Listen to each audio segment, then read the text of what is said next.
อ่พี่น้องเลยสบายดีพี่น้องสบายดีตอนค่ำๆพี่น้องต่อเมางานจนเท่าค่ำจนไม่ได้ถ่ายคลิปพี่น้องเมาจนเท่าค่ำพี่น้องเลยผมมาเข้าบ้านประตูพี่น้องมานี่จากบ้านใหญ่สี่บ้านน้อย10พี่น้องบ้านใหญ่สี่บ้านน้อย10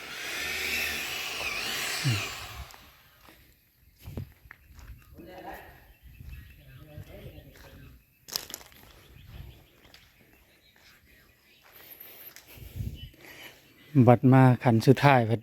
ดอกสว่านบ่เข้าบ้านเฮ็ดจังไรเลยอืม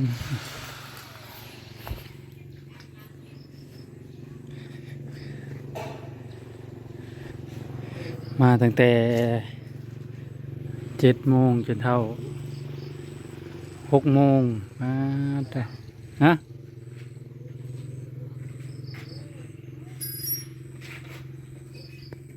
เฮ็ดงานนี่พี่น้องเลยแกกระจ่องเดินอยู่เลยซีแล้วเลยยังแล้ว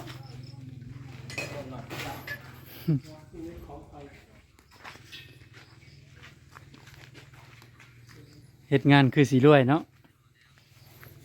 มาตั้งแต่6 โมงเช้า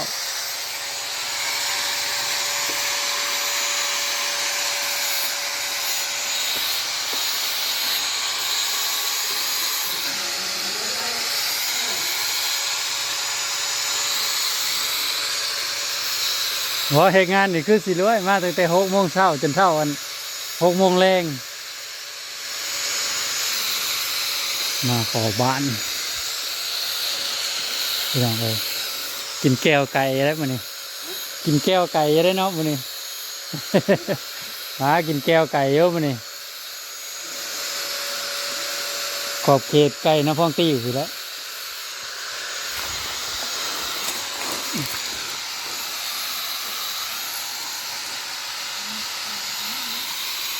มาแต่6 โมงเช้าจะเท่า6 โมงแรงยังบ่แล้วอยู่ก็เฮ็ดงานนี่พี่น้อง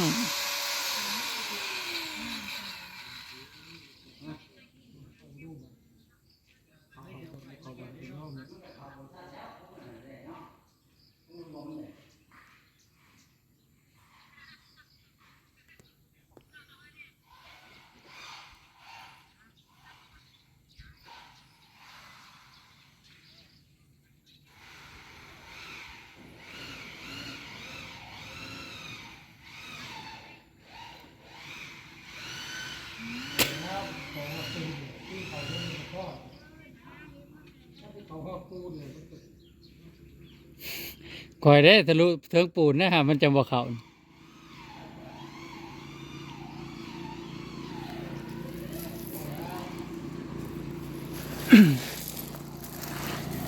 อยู่ใกล้ถนนใหญ่นะพี่น้องถนนหลักอ่าถนนเส้นนี้ตรงไปเลยฮอดสวรรณเขตไปเลยพี่น้องถนนเส้นนี้ฮะใส่เบิ่งแล้วใส่เบิ่งแล้วให้ยาวค้อนเตาะฮะให้มันข่าวใจเย็นๆค่ำกันได้เมื่อจะดอกกูนี่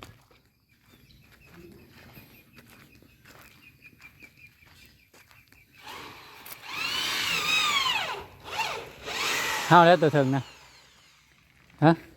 ตัวถึงนะห้าวแล้ว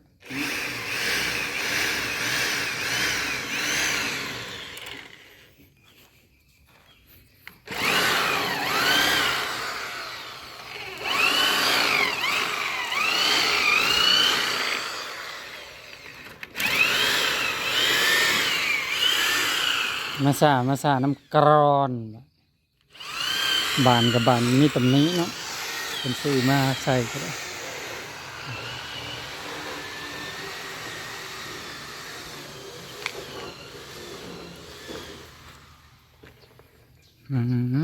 เงินลังบักใหญ่บักเต้บ่มีผู้อยู่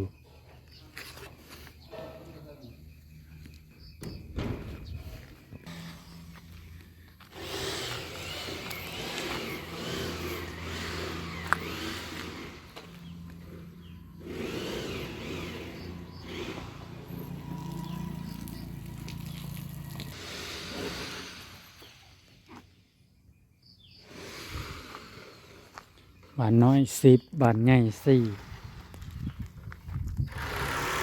ใครต้องการจะเข้าบ้านไปถือเงื่อนติดต่อมาได้พี่น้องเลย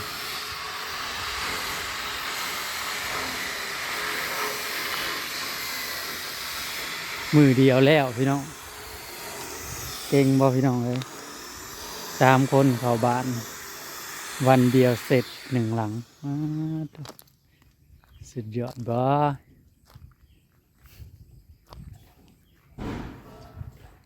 เนาะไปเคยมีว่ามือเดียวแล้วนี่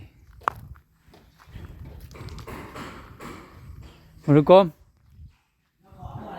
ฮะ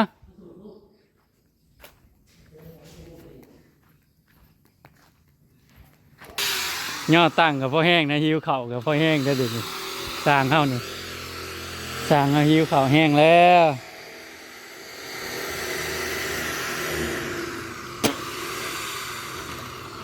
เคยมีป่ะ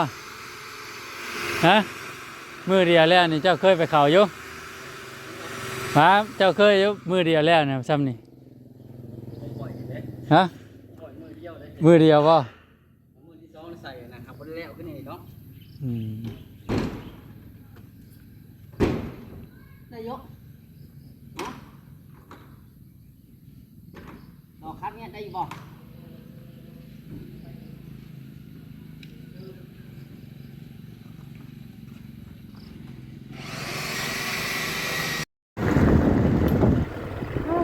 เมางานจะเท่าค่ำพี่น้องเอ้ย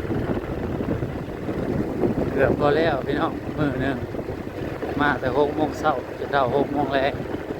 เกือบพอแล้วเป็นกันจนสิตกอยู่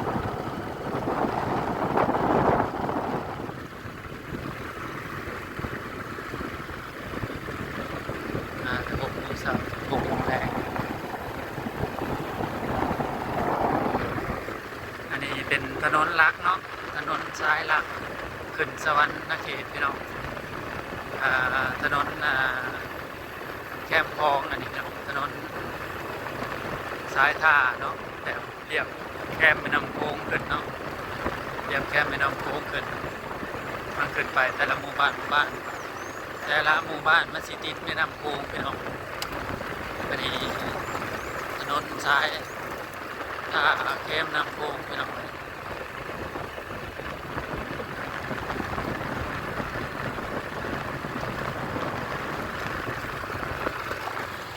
เงินล้างนี่ก็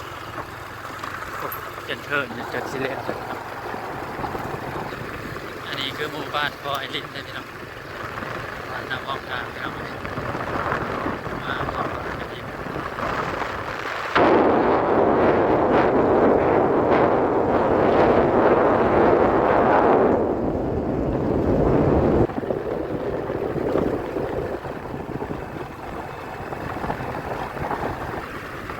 เกือบจะพอแล้ว